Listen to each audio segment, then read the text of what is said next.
Oh,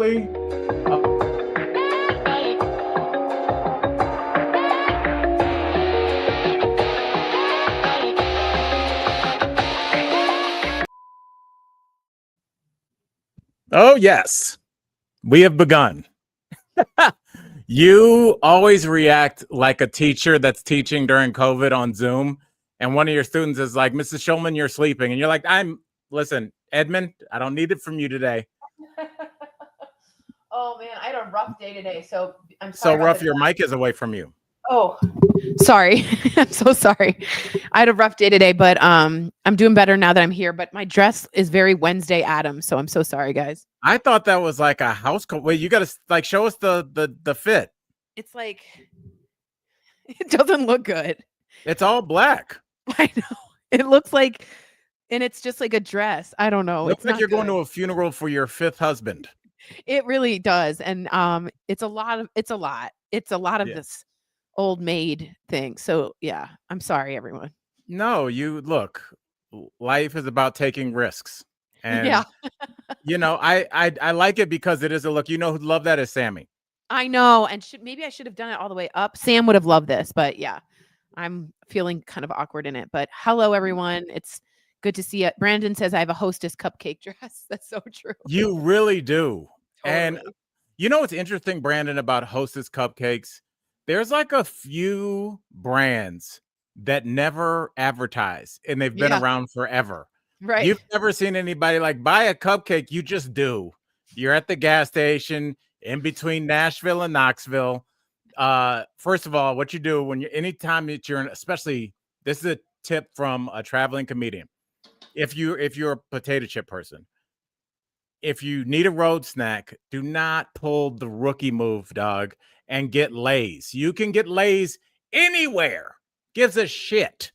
You're in a town that's got two directions in its name, and it in some kind of weird reference to a mountain.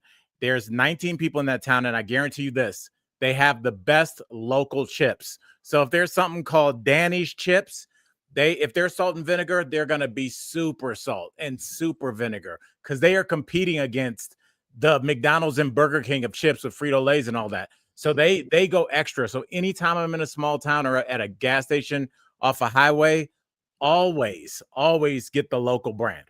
Way to go, Al. I didn't know that. Thank you for that. Did I ever tell you that I had a dream that I guess it's a dream that I could fulfill anytime? I'll use my camera phone, but I wanted to go around and try and find the best food in gas stations across the country. That's so smart. Because there's so many. Shout out anybody, any of our colleagues that are in the South, especially. There, Tori, you can get like legit like meals in the gas station. I know Wawa, everything's in Philadelphia. I'm talking, and we kind of talked about it earlier this week. That 7-Elevens, like when I went to some in Japan and Hawaii, are very much like the sushi's legit, like Whole Foods kind of sushi. You know, it's that level. And now, granted, it was Hawaii and Japan, but like they realized that everybody is not going to have time to even go to a fast food place. So the gas stations are like, hey, let's compete. So a lot of gas stations in the South have homemade pie. There's a lot of great Indian food at a lot of gas stations because a lot of Indian families own gas stations. So like you'll just be at a truck stop in a red state, blood red state, 4 Indians running it, 6 truckers in line getting some chicken masala. Yes, this country is more integrated than Fox would let you think. That's true. That's very true. Yummy. Julia says you'd have to find the best restrooms after eating at those gas stations. Julia, look, life is not a nice package for you wrapped up in a bow. You got to pick one or the other, sis. All right. And I'm glad Julia brought that up because it's interesting there. And you guys have seen these when you go to these either gas stations or rest stops. A lot of them that do have really clean bathrooms, they brag about it. Yeah, they're famous. They're really famous. Right. Yeah. They take a lot of pride in like our bathrooms are clean. If they're not, let us know. And it's like, what if you didn't complain going in, but then when you walked out, you were like, that bathroom's not clean. It's like, I think you had something to do with that, buddy. Uh, but yeah, it's you snitched on yourself. All right. Oh, Well, you Tori, froze. There you did go. I freeze? Yeah, you're good. Okay, God. It's just like I got the high powered home internet with the router box and it's facing outside and it's still not enough. What's going on? I know. You need Well, more. Tori, I need more I got power. some good news before we move on. Yes. Today is my 3rd anniversary with little baby Sar. Yay! Yes. Happy anniversary. 3 years in. Shout out to Bumble. It works sometimes. It doesn't just give you stalkers. Sometimes it gives you a great human being. And That's I'm really amazing. We love happy Sar. that I She's met her. amazing. Yes. Isn't she great? She's the best. She's She's the best. We're wonderful. going to dinner tonight at Alma Fondafina. You got reservations? Sar got reservations 2 months ago. This is a Oh my God. Michelin star restaurant. Yeah. Yeah, SAR is like I told you, we talk a lot about personality types. And SAR is, and I want to see how many colleagues are like this. She is relentless. Like I was like, how many radio contests have you called in and won? Because she just will keep calling. When she's at a stoplight, she'll just refresh it. Oh, still no tables? All right, I'll see you in 20 minutes. She just keeps going, Tori, where Good I for just be like, her. oh, not in God's plan. Totally. That's amazing. I need someone Yeah. like that in my life. That's amazing. Yes. Well, SAR is wait, oh, somebody said Bucky's. I know Bucky's. Yeah. Bucky's is with the rodent that's super famous, right? Yeah, we have a Bucky's in Denver, or it's a little bit out of Denver, It's but outside, yeah. It's huge. I see it when I'm coming back from where's the Air Force at? I always get those two cities. Not Colorado Springs. I see it. They got one coming from there. All right, Tori, we got a lot to get to today, girl. So let's go ahead and do it, okay? Mm-hmm.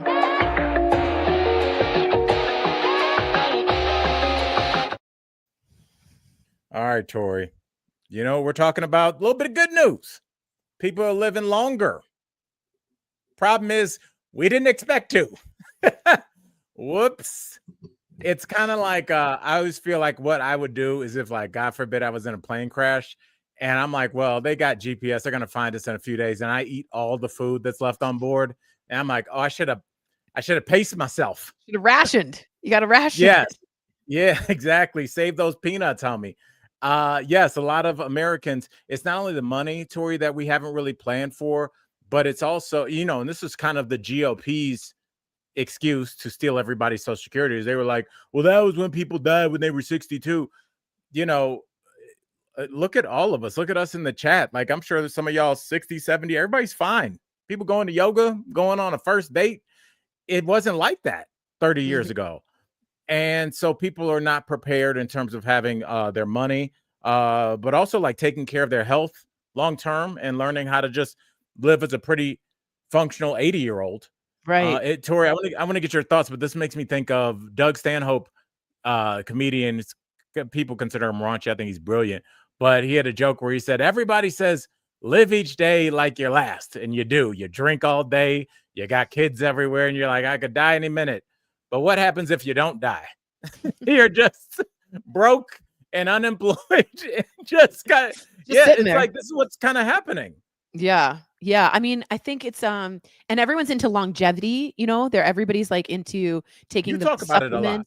Yeah, and there's a whole like all the tech guys, like the Mark Zuckerbergs, they're all taking these like IVs to live longer, and it's going into uncharted territory. Someone said, I don't care how long I live. That's Christina. As long as I'm still in control of my faculties. I totally agree. That is such a fear of mine. I mean, really, I think about that like a lot. And where would I go? What would I do? My family's really small. My dad's Me too. Very small. My dad's turning 80, and I have my sister, and like that's it. My mom passed away, and I feel really alone and like unsafe about the future. So I don't know what I'm supposed to do to get prepared, but I'm like many Americans who don't feel ready. But I do hope I really hope I live long, but the dementia thing, like Julia says, my mom developed dementia and I live in fear. I'm fighting against it as hard as I can. I'm with you. My grandmother had it. Her 2 sisters had it. So that's Terrifying. my fear. And I'm hoping they come up with some kind of solution in the future for Alzheimer's or dementia, something. I know they're working extremely hard, but it's, my mother said, if I can't speak and I'm drooling, put a pillow over my head, like she just didn't want to live like that. And I totally understand that.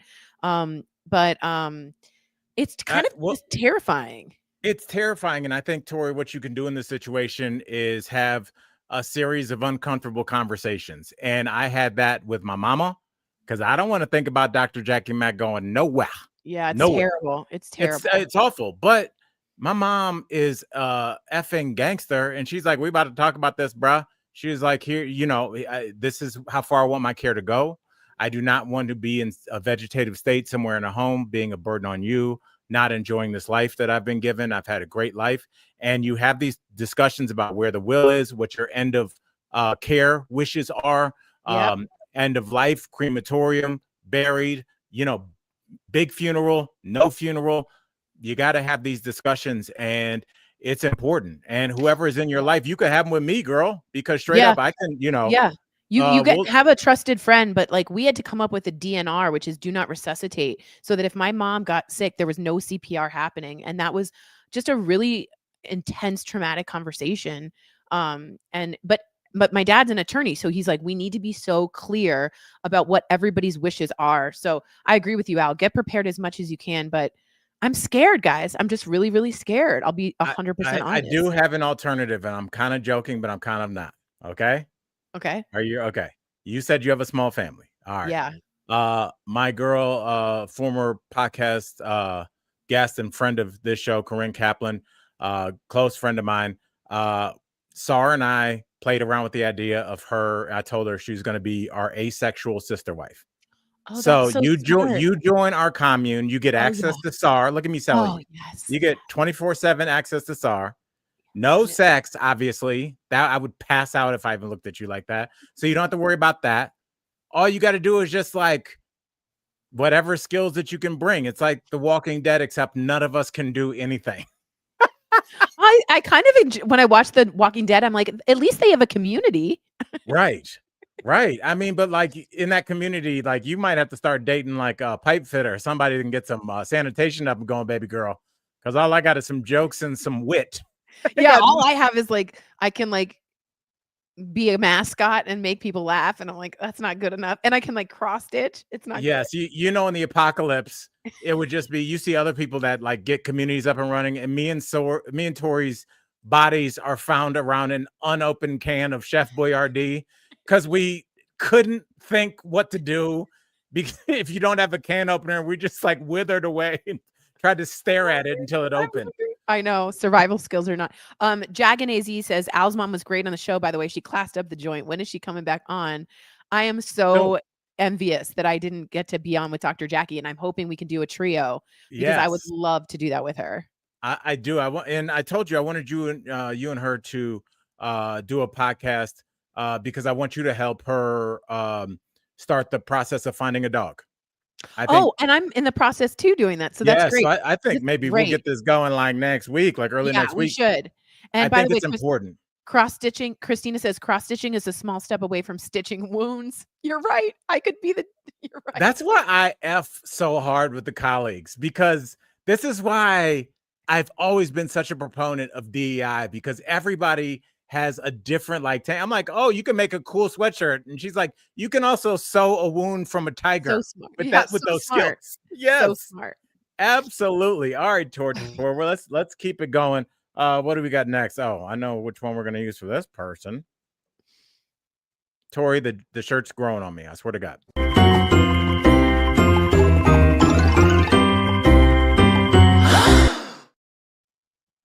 Tori, we're talking about Britney. What's my favorite Britney song?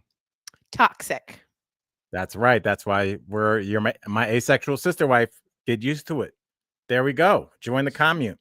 Everyone write your favorite Britney song in the chat as we talk about this.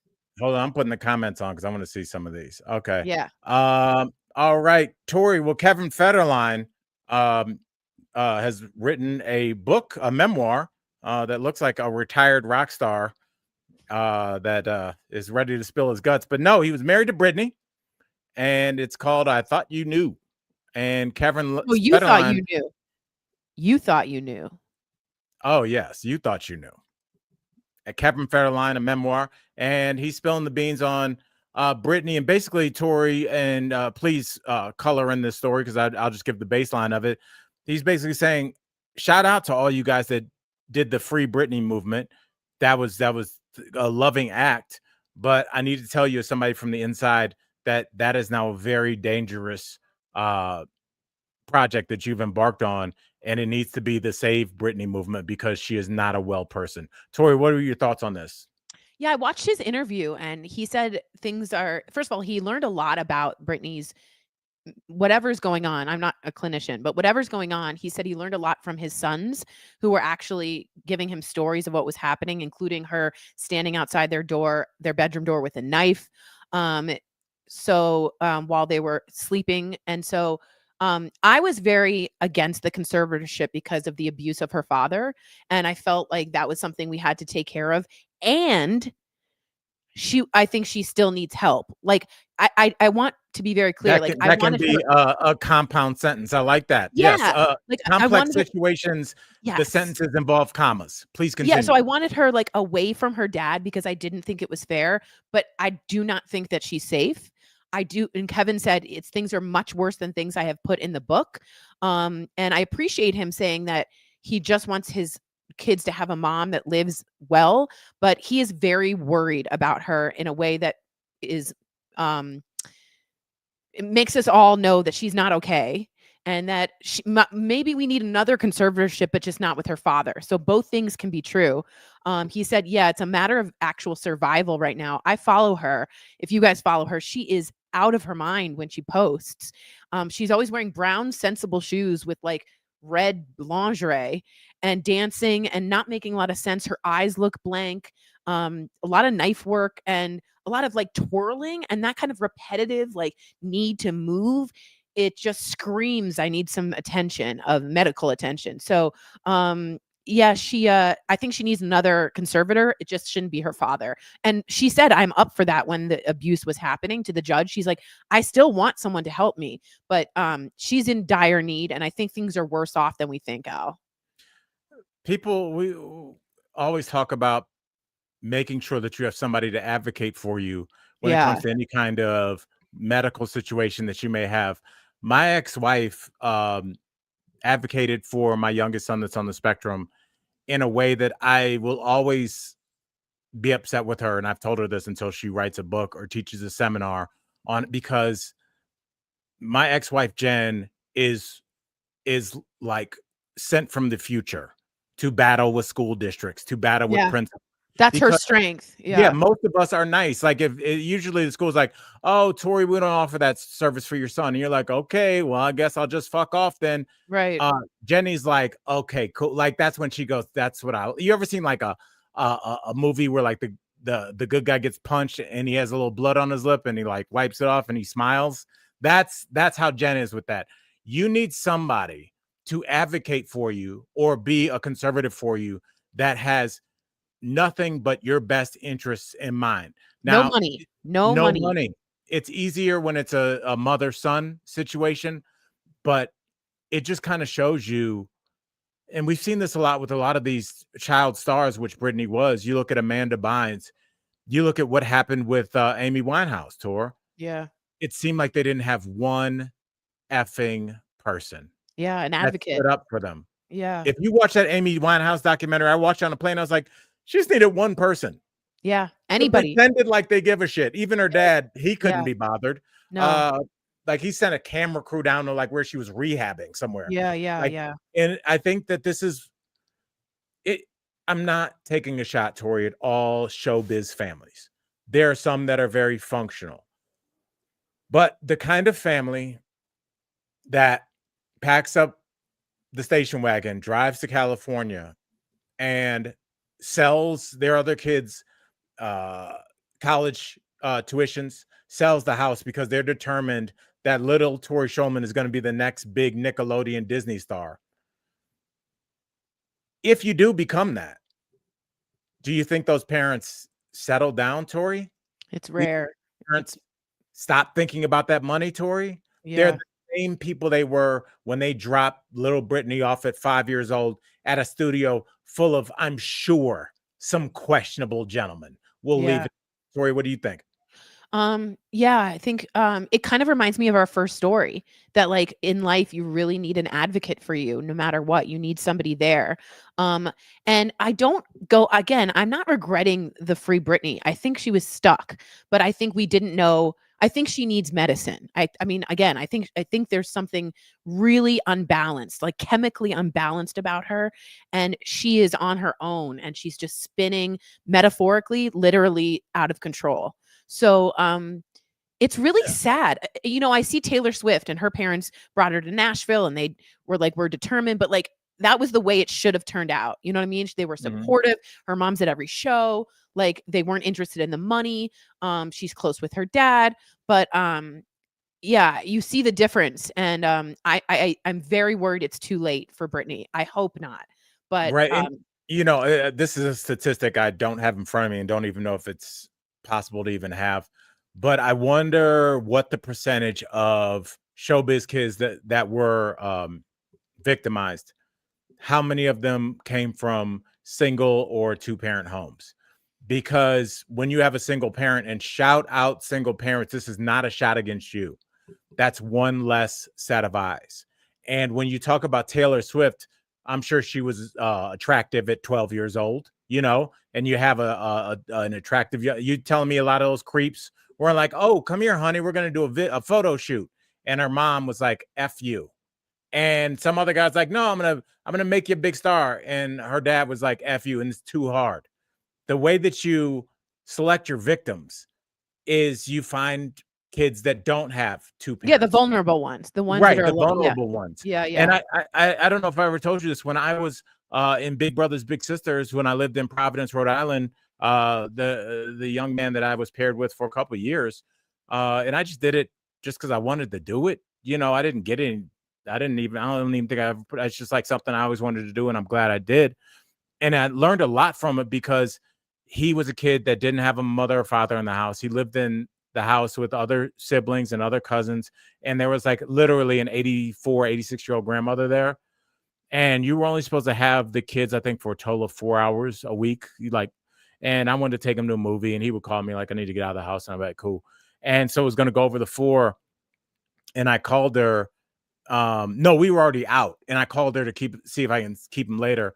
And it became quite clear that she had no idea that he was out of the house Oh, wow. and had been Wow. 4 hours, you know? And that's what you're dealing with. And that's what predators look for. It's like, Yeah. oh, nobody's hit your phone. No Right. parents are saying, why are you still at your piano lesson? Right. That's when they start to zero in. So, Yeah.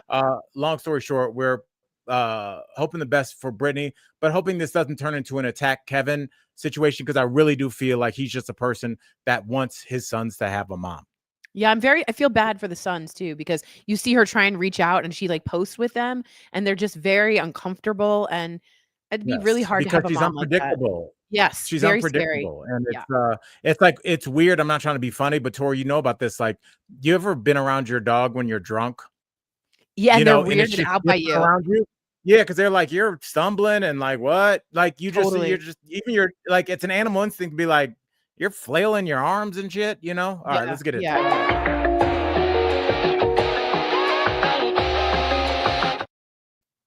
yeah. All right, Tori, we're talking Bitcoin. Have you ever invested? No, I don't know. I don't get it. It's fake money. I don't understand. Yeah, it's a lot. There are two situations that I talk about in my life that were forks in the road. One was when my daughter, when she was probably 8, told me about TikTok, and I was like, "You kids, get out of here. This is not going anywhere." And I think I was right. I could have gotten on TikTok before there was like probably 3,000 users, like because Wow. kids were using it way before adults. And I was like, "Man, what does a kid know?" Turns out, what it changed everyone's life. My second is I was doing a gig with a comic, and they commandeered a private plane, and it was my first time on one. And you know me, I'm a yokel from Ohio. So I was like, we're in a private plane. And this person was talking to me about Bitcoin early, like when you could probably get it for like $20. And I was like, I don't know what word you're saying, but do you see private plane? Are some girls going to see us get off of this? If I had bought that then, But you yeah, wouldn't know me. but it's You like then it all crashes. Like there's so many times where I hear all of Bitcoin and I don't even understand, is that the money or is that the site? if I had And bought $100 worth of Bitcoin right then, even if I had bought $50, I would have tens of millions of dollars, Tori. No matter the but then crash. it crashes. But doesn't it crash as well? It would crash back down to like 3 and 3.4, but it's always going back up. I'm not a Okay. pro Bitcoin. I'm just saying, no matter how you feel about it, Yeah, yeah. there should be a gold robot talking to you right now. And I effed it up. Oh my But God. One apparently, Bitcoin is now worth $110,000. yeah. Yeah, I think it's a scheme too, Julia. I don't, because it always seems to go away. I don't know. I'm too nervous with my money to do that. But and especially for this story, Al. Yeah, so it turns out that people are scamming almost like kind of like boiler room old school Prince of Nigeria scams. Only these are involving Bitcoin. These are, I don't know if I can, what would you call it, like a conclave of people that are forced to work making scam calls to people all over the world involving Bitcoin, and a $15 billion Bitcoin scam just got busted. But what does that tell you? If there's one that's worth 15 billion, what do you think? We got the only one? Yeah, Maybe right. 7. So what do Yeah. you think about this story, Tori? Because it's kind of the same scam, but just like almost like MLMs are like the same scam, but sometimes it's knives, sometimes you're selling juice or beauty product, but it's the same. Like, and then you get Michael Dean and Al to come in underneath you. It's not Yeah. a pyramid, even though it looks like one. It's the same scam. It's the Yeah. same, like your husband is sick, you need to send me money. So Tori, what are your thoughts with this? Well, this one is so interesting because the victims, of course, were the people that were investing and then they were getting scammed. But it seems like also the people having to like call were also kind of getting scammed. Is that right? Well, So it being was, victimized. They were being yeah, forced to work. victimized. I think this These is are people in very poor like countries. Cambodia, right? And so this is like a double scam or double victimization of people. And I think that's so fascinating to me. I just don't trust it. And I just think this will happen again and again and again until I don't trust it. I'm too old for it, I guess. I feel really bad for the Cambodians that were victimized. I feel terrible for the people that were scammed, but all of that world is just like not in my world. I don't get it. I don't want it. What do you think? Well, Tori, I just had so many thoughts because, I love to hate watch these scam documentaries because they are so vast, but almost like MLMs themselves, they all have the same core principle. They call and they either say, um, if this is somebody you've met on a dating website, hey, Tori, what's up? This is Al Jackson, famous comedian. Guess what, Tori? I am stuck off the coast of Nova Scotia and my daughter needs 10 grand. Now, I've sent you pictures. I've been texting you all day. Love you. Can't wait to start this relationship when I get back to Colorado because I'm just going down a list. And I've got 20 of you, and I'm sending you pictures. I'm sending that picture out, Matt. And then you go, well, Al's daughter needs it. You send me the money and it's gone. And I say, Yep. thank you so much. But baby, guess what?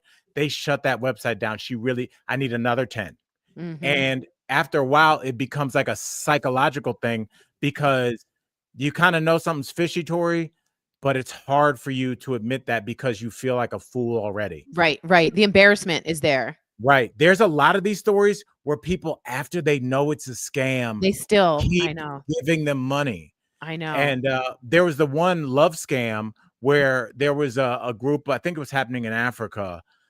They were using a gay guy from West Hollywood. It was like a, good looking early 50s guy. They were using his picture. Did you watch that one? No.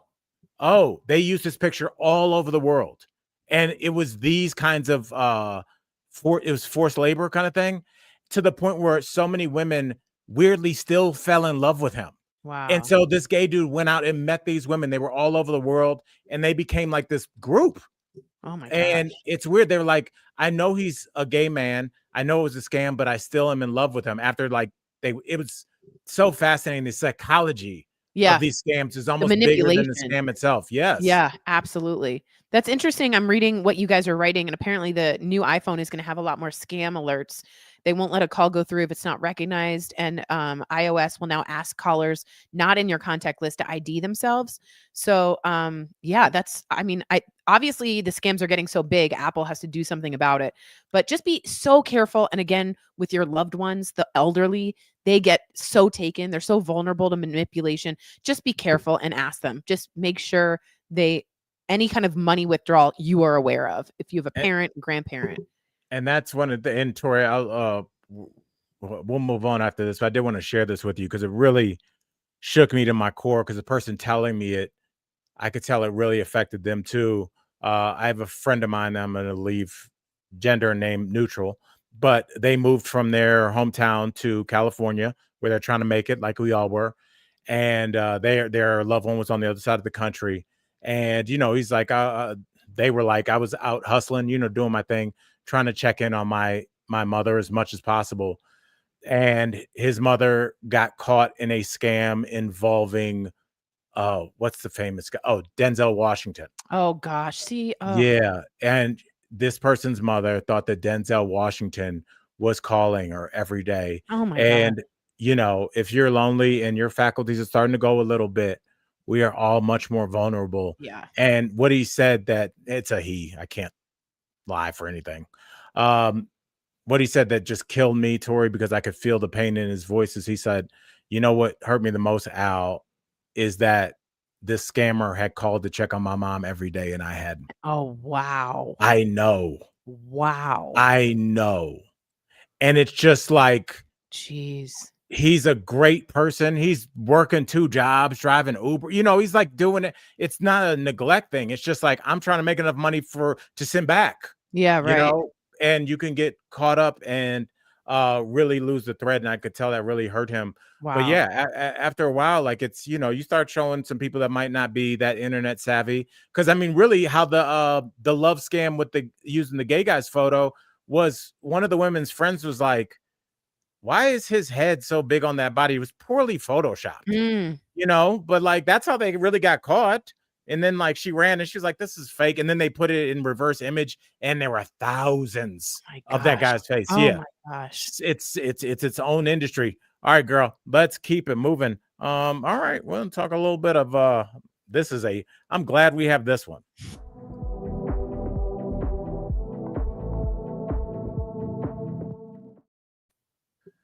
Politicians probably doing what, y'all? Probably doing something Something shitty. shitty. Doing something shitty.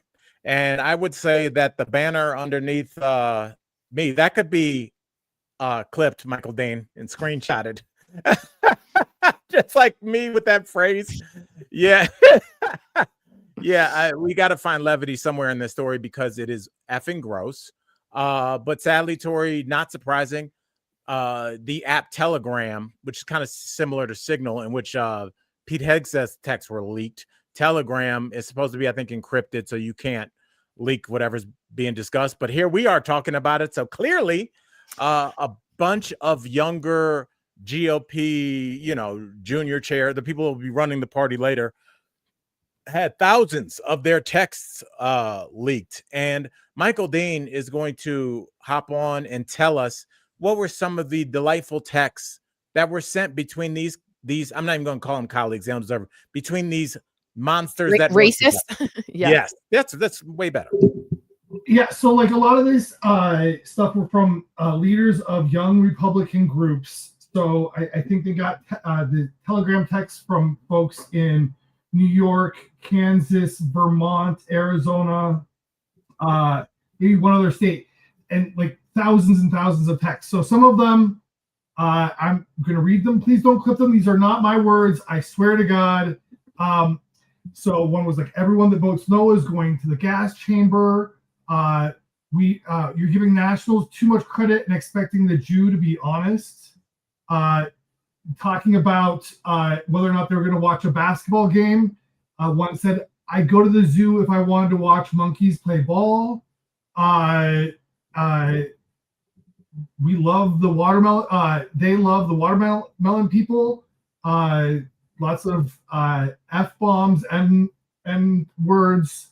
Yeah, it goes on and on. They're really bad, really bad. One text exchange, in addition to that, talking about the gas chamber for everyone who voted no. Another person asked, "Can we fix the showers? Gas chambers don't fit the Hitler aesthetic."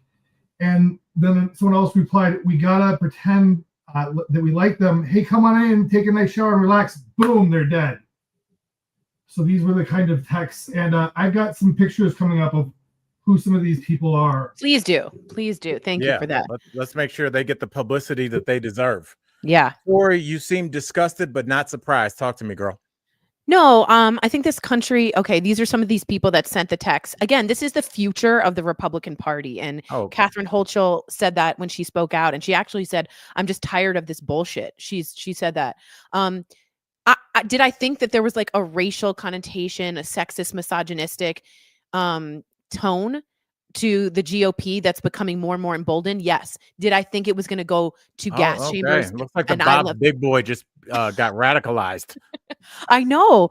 The I How love is he Hitler. not holding a tray with grits on it? All right, that's so true. And I think that when you have people like a Stephen Miller, who at Duke University talked about how disgusting diversity is, and you have people like that in the party at the top, that's all you're going to get trickling down. So at one point, Trump was like, "I don't think I'm going to get into heaven. I'm not heaven bound."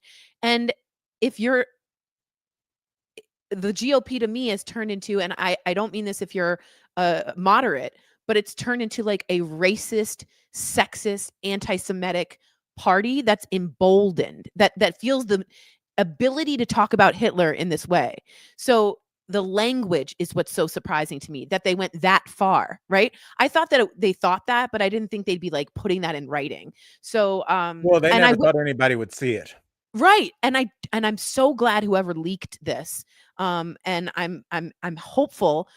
I don't know. Do you think they'll even lose their jobs? Like, what is the consequence of this? Right. Like, what will happen? It'll just be like, "Oh, this is gross," and then they move on.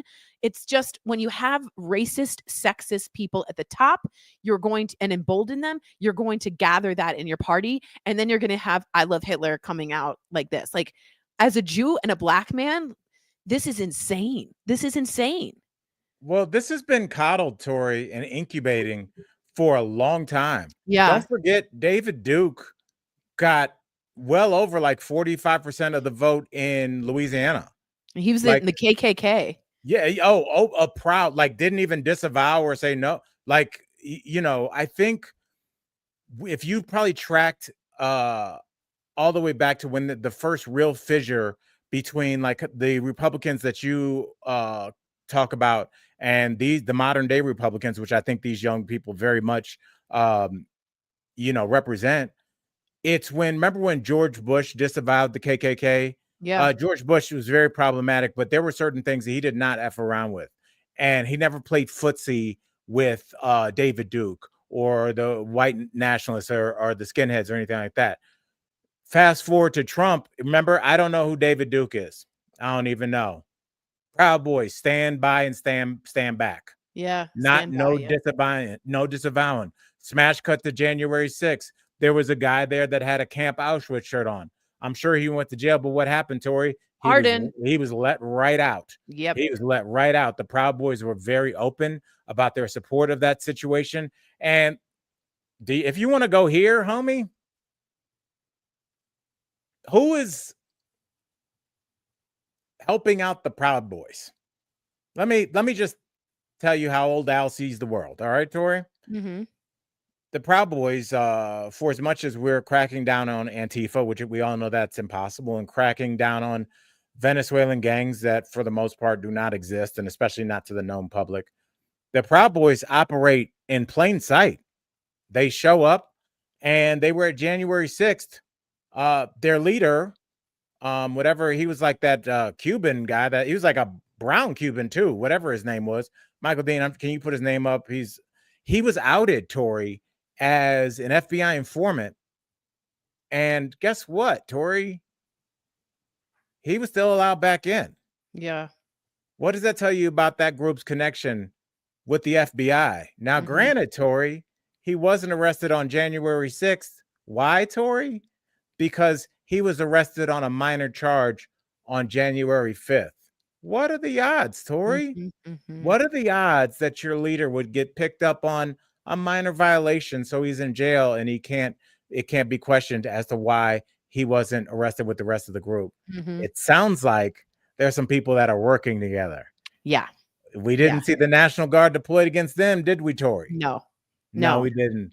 I think this is all just very interesting, and I think it's time for us as adults to start having real conversations about the country that we live in. The lack of surprise on your face in the colleagues' comments tells us we know this is how they roll. Like, no one fell apart. Like, they said, what? Yeah, right. This isn't surprising to you guys. They also called rape, one of them, as epic. I did want to say, Michael Dean said that in Kansas, they did disband the Young Republican group. So there has been, and some have lost their jobs. So there has been some kind of consequence. But you know what I think about is Trump and other people cheering them on. Like, that's what I picture. That, like, this is that they are proud of this. That, like, this is the language they want to cause that kind of break between us. And it's no longer, I disagree with you about fiscal conservative or smaller government. It's like, I hate Jews, I hate blacks, and I want to kill them. We've gone to just the extreme. So, but I mean, you look at who comprises, because you have to think about like where Republicans were, Tori, after they had just got their ass handed to them by Obama. Did he go against Romney, or no, he went against McCain the second time, right? That, I believe, was a pivotal moment as it relates to American politics. And I'll tell you why. And I want to hear your thoughts on this. I've never really articulated it, but that race showed us three things. One, the divide between Democrats and Republicans were growing. Republicans were not popular. Mitt Romney could not communicate with regular folks. John McCain, although people said, oh, we love, he's a war hero, he got his ass kicked. So the GOP realized they were in some trouble. That's number one. Number two, John McCain brought us Sarah Palin. I was going to say, don't forget Palin. That was such a big moment. Huge moment. Yeah. Why do you think it's a huge moment? I'm curious. Because he picked a candidate. He picked an out-of-the-box candidate that was so inexperienced and unworthy of the job of vice president that it became okay. It normalized those types of candidates. That's what I think. It normalized because I think it had a backwards effect. Remember when they made fun of her on SNL after the Katie Couric interview? Like, what magazines do you read? I read them all of them. Yeah. I can see Russia from my house. And, just clearly didn't have, there's a movie called Game Changers on HBO. It's really good. It's about Woody Harrelson's in it. It's really about how that whole process went on and the struggles that they had. But really what you watch when you see the end of that movie is Sarah Palin growing stronger in her skin. And the people that were kind of coaching her up, she was like at the end, like basically like STFU, I know. I don't need I got this. Yeah. And she kind of realized at the end. And finally, the last thing that McCain showed us was that famous moment at that town hall when a woman grabbed the mic and said, I don't trust Barack Obama. He's a Muslim. What'd she call him? Yeah. And he took the mic back from her and he said, no, ma'am, he's a proud American. And we just have differing opinions. You and I were like hearts melting, Democrat, with a snowflake. A lot of Republicans were like, really, John? Yeah. Because that's how they felt. Right. And nobody was saying how they felt, Tori. Right. Until Palin was like, Obama's a Muslim. And they were like, word. Trump came down. Mexicans are rapists. And they're like, word. And I think they realized that their party is not a fiscally conservative one. It is one that is based on bitterness and a racial agenda. And a revenge. Yeah. Yeah. And what's very strange is in the New York Times, I just read this, the Conservative Party wanted a smaller government. Now they have National Guards. We have ICE. The government's getting bigger and bigger and more in your business, and they're taking people off the streets. That is the antithesis of what an actual Republican would want in this world. They want them out of their you can't business. say that though. Yeah, You can't right. say that's what you Exactly. want. Right. And So, like, so yeah, it the starts with death the of Tea McCain. Party. Yeah. Yeah. How Sorry. do you think the Tea Party kind of started with this? Because I felt like that was the first pushback to Obama. Again, to your point, Tori, under the guise of taxes. Right. I think the Swift boat, that, that whole situation, the Tea Party, the Proud Boys, they're all the KKK. The one that what was the one? There was another one where they were all going to go after the Capitol. But all of these are groups that find community and fellowship. And now that that's being okay and normalized, the language, the rhetoric is being normalized. They're growing, much like Palin, and they're getting bigger and bigger. And they think that's American. And it's so strange to watch people be mad at Antifa. Antifa means anti-fascism. That's what we fought. That's what Americans are. We're pro-democracy. We fought that in World War II. No one has any memory of the history of this. So I think it's groups that grow and turn into the Trump administration, basically. Yeah, the Michigan militia. It's those groups that get stronger and stronger. And it's just, unless we have the pendulum swing to a moderate Republican, we're going to see way more of this than we had before. And I dearly hope there's enough votes. I wonder about the midterms. We're all so excited to see, what does the country feel about this rhetoric and this language and these ICE. I mean, Joe Rogan is like, we don't want to see this anymore, dude. Like, he is saying that we don't want to see women be pulled from their children. So we just have to have some kind of bridge. And I'm hoping there's a Republican leader out there that can be that. So far, they're all so scared of Trump. They're all terrified of him. So that's terrifying. Well, they're terrified of Trump, but by proxy, Tori, they're terrified of his base. Right. Because of what he comes with. Exactly. Right. That's what he comes with. So to your point about a moderate Republican, I'm sure there are some out there and they've played around with this idea, and then they go up against a hard right one and they get 4.5 votes. Yeah. Their wife votes against them. You can lead a party to water, but they're not going to drink. Right.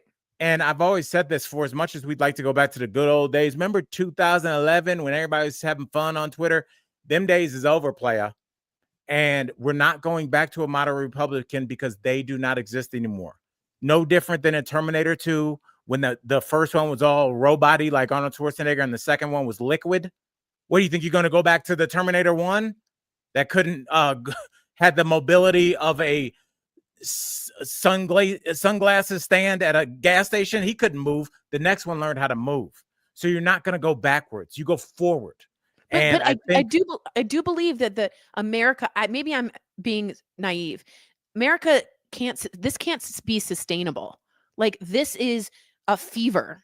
This is a fever pitch of racism, violence, sexism, and it doesn't live in the status quo, the homeostasis of what America is, or else there's going to be a civil war. We Americans can't live on the edge like this, where people are being snatched away and we're just living like this. So to me, this is a fever. And once Trump, whatever happens to him, once he's gone, he's the one that everyone follows. The power goes down. The Tea Party went down. We don't see them anymore, and it can dissolve. But the leader has to be like, it's a queen bee. You got to take them out of the equation. So, yeah, I heard there's a lot of people in the No Kings. That's going to be on Saturday. If you guys are going to wear yellow, that's the color of it. And then there's going to be a huge parade. There's one in Denver. There's one all over the country. And that's the reaction that you're going to get when you have a fever like this. That's what I picture it like. A reaction from the host itself. It's going to elicit an immune response. So, Tori, we talked about that, but that needed to be discussed. All right, please tell. Okay, we're gonna let's go to this one. I think we'll use this one. We need a fun story today. This is not one. Sorry.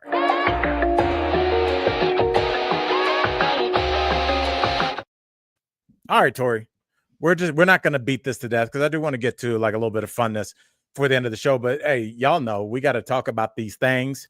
Tori, Facebook has taken down an ICE tracker because DHS said that, so an ICE tracker was something that was on Facebook alerting citizens to where ICE could be or currently was, telling citizens that if you are not currently in this country legally, or even if you are, because they're grabbing mostly grabbing people US that citizens. are, right, that Absolutely. to just avoid ICE. And Facebook, I think you mentioned Zuckerberg earlier, Tor.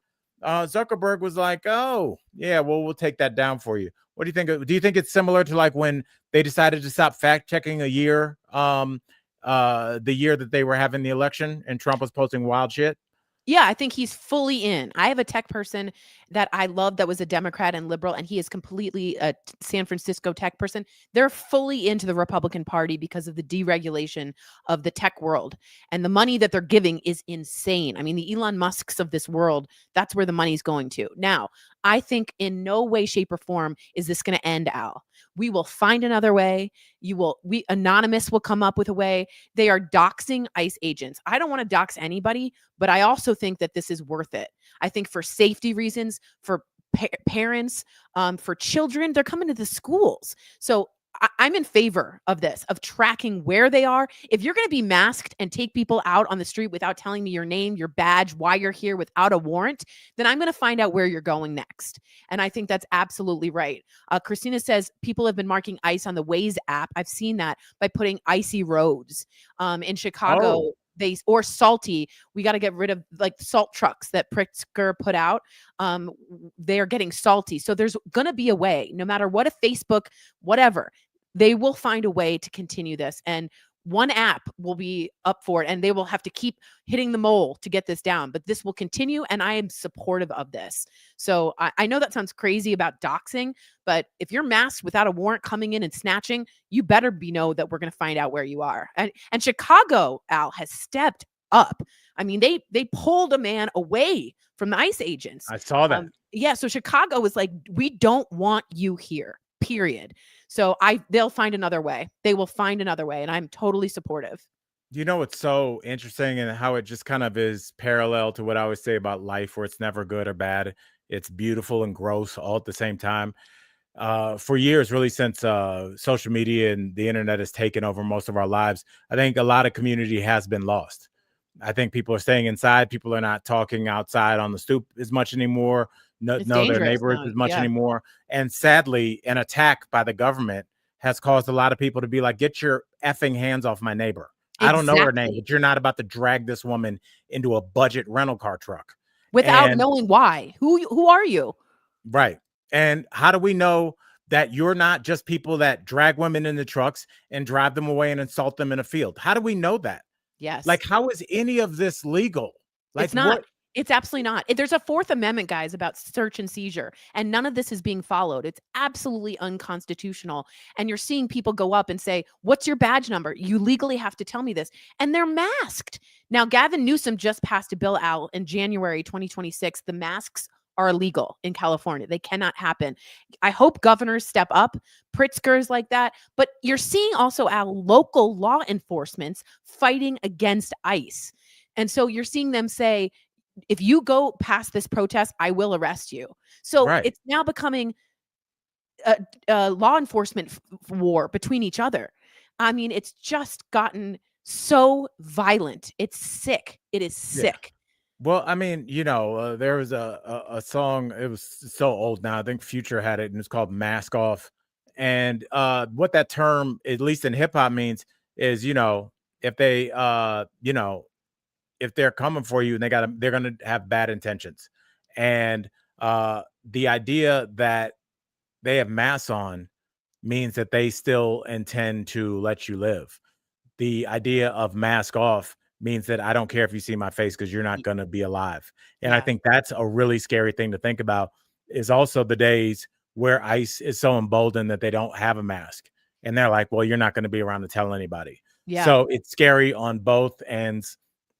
And I can't believe we're here. I feel personally like we failed our kids, but I failed my kids. I can't say we. And I think that we did try as hard as we can. But like, when you are fighting against Joe Rogan's and all these people that platform these dickheads, that we told them this is not a good guy.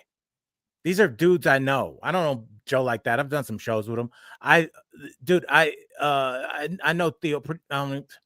Dude, it's like, what did y'all just do? Yeah. Handed.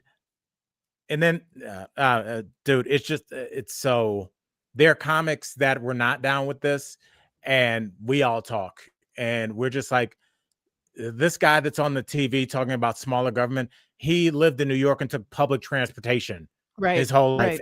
went to public schools, lived in public housing, and now they're anti-kids getting a free lunch. It's crazy. Yeah. It's crazy, sick. like It's sick. the 180 that some people have done. Tori, let's get to this, and we get to play this. Let's do this. To be near you feels like heaven in the afternoon.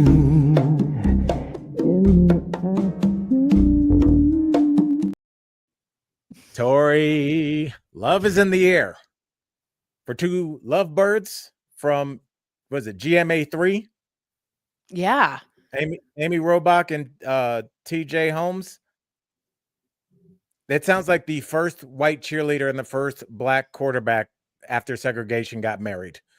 That is a 1969 black so true. name You're in so right. Tennessee.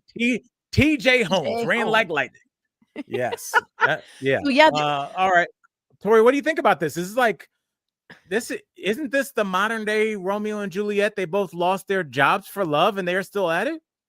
I guess, can I be honest with the colleagues? Like, write in the comments, I did not think they were going to last. I just did not think that they were going to last. But they have.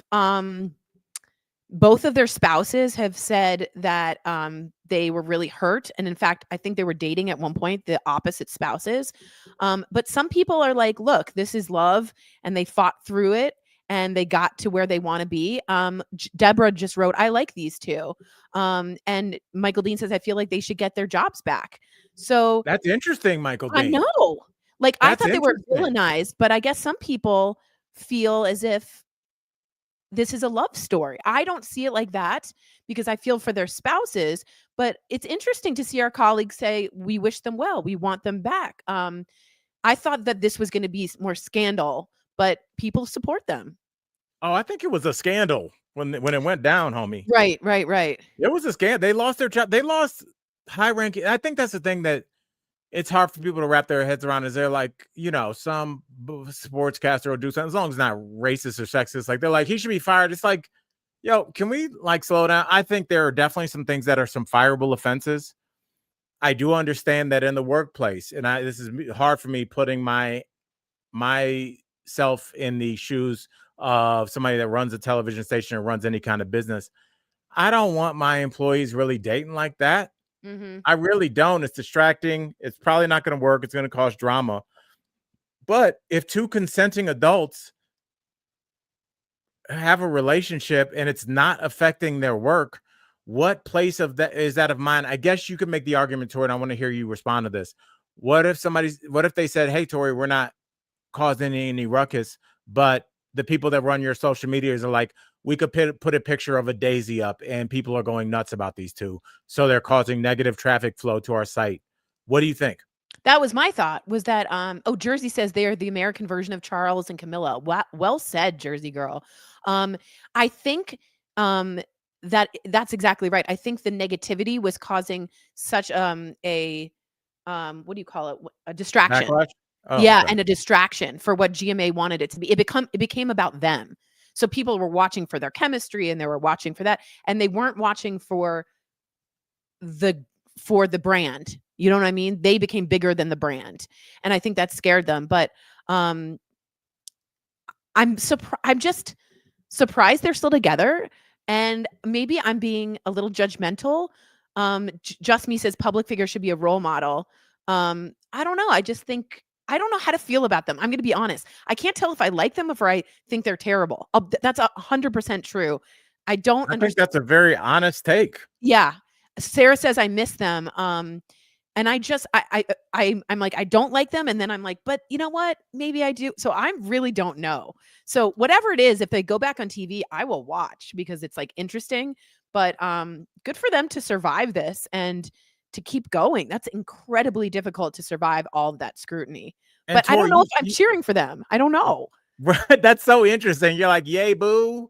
Yeah, it's Yeah. you said something interesting, and I think it's what I've always said about capitalism and morality, not oil and water, because you were like, people were watching for the drama, not for the story. It doesn't matter, dog. Were they watching? Yeah, right. Check cleared. Yeah. That's all you need to show advertisers. It doesn't matter if people are watching this show because they want to see your camera freeze. They're watching the show because they want to see me mess up because they think I suck. Whatever. Yeah. Erica taught us that. Fame, shame, it's all the same game. Yeah. And really, I think it showed how little even the heads of these major corporations knew about engagement, because I'm sure they were like, look at all the negative comments. Another way to say that is, holy shit, look at all these comments. Look at all the comments. Totally.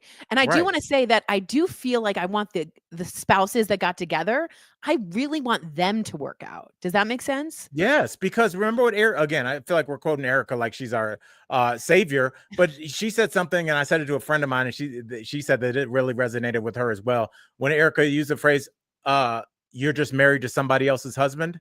Yeah. That's literally what was happening. Yeah. This was not working. Wow. It wasn't working. And you Yeah. can say, well, they should have gone through the channels. Well, that's also a huge cluster F. And a lot of times with divorces, it's not like, again, it's not black and white, Tori. It's not Yeah. like I would come home and Tori would hit me in the face with a frying pan every day. And Yeah. everybody's like, oh, well, you should have got divorced. It's never that easy. Yeah. It's just like, this isn't working, but you can't even explain it to your Yeah. friends. And Yeah. they're like, well, maybe and you're just like, I know this is not going to go. Yeah. And sometimes you got to rip the Band-Aid off. That's where and it worked. And it Yeah. sucks because it working throws a lot of cold water on a lot of like, see, that's what you get when it's like, no, sometimes a bad situation, a rose can grow from concrete, Yeah. Yeah. Yeah. These are the exes. And I think they are still dating. Yeah, it looks Andrew like he did Shue. a little come up too. I know Andrew Shue, I was so attracted to when I was a teenager. So my vote is for these guys. I hope they get together and stay. But yeah. All right. Can I just tell you where they're fumbling the bag, Tori, before we go? Yeah. Who doesn't want to hear a podcast with the four of them? Oh my God. That would be earth shattering. Yeah. And you know what? In a weird way, letting even though you get that huge bag, hearing what both sides had to say, all four individuals had to say, their perspectives, it's going to get ugly. There's going to be yelling. There's going to be crying. There might be punches thrown. But once you get all that out, because that's all still in there, they're all sitting around like, man, if I ever see that TJ guy, if I ever see, that's still inside. Once you get that out, I think you show other people the importance of getting rid of that anger and just getting it out there. You're never going to go fishing together, but at least you can be like, all right, I could see why Tori was lonely. I was on the road 38 weeks that year. She's a human being. There's some things that after enough time has passed, maybe you are ready to hear the other person's side. I don't think it was like this day one, but I would be very fascinated to see a sit down with them and maybe have it like, moderated by somebody that can be like, all right, now, who do you think would be a good moderator? I don't know. Lately, Stephanopoulos has been really good on TV. Who I think would be really good? And he's a friend of our show. And I'm not just saying this because we know him. No. Just because he was so good with the and also shout out Karamo, but he was so good with the Married at First Sight couples when he did the recaps or the reunions. Kevin Frazier. Yeah. Me and Sarah sit there because he's on some of the old seasons, like back in like the mid of the seasons. And he just like, if a guy clearly cheated, he'd be like, well, I don't know what happened. He'd be like, no, you cheated, bro. Yeah. You cheated. So he keeps people on track. He has follow-up questions. He's clearly not biased. He's been around enough famous people where he's like, I'm not trying to get followers. I don't care. I've interviewed kings, literally. I don't care. I think Kevin Frazier, hey, K Frazier, you might want to try and get these four on the phone. I think it could be a game changer. And Christina says Andy Cohen. That's also really smart. But that becomes like reality TV with that. But that is really smart. He handles drama well. Andy would be good as well. Would be good as well. You know what else I love, Tori? This. What?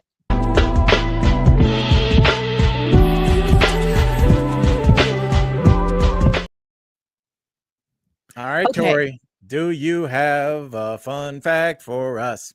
I do. I don't know if you guys know this, but butterflies, hold on, let me get this right, can taste their food with their feet. That makes sense. Yeah. I think because almost like, is it the same with flies? Is that called the proboscis? Whoa, I don't know Whatever about that that. thing that comes out. I think that's what gets the nectar with bees. I don't know if it's the same with butterflies. Yeah, but yes. they can taste with their feet.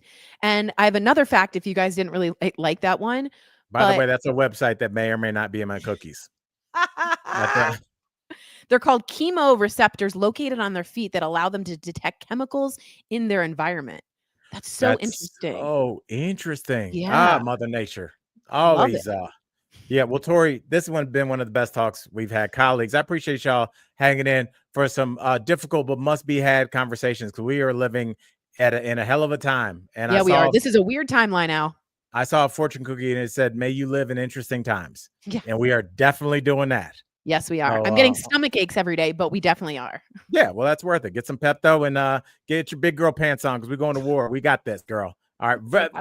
Like, yes, like, theoretical war. No one's fighting. Yeah, Look at me yeah. and Tori. We're preppy. All right. With that said, thanks y'all for watching. Friends from Work, we're out.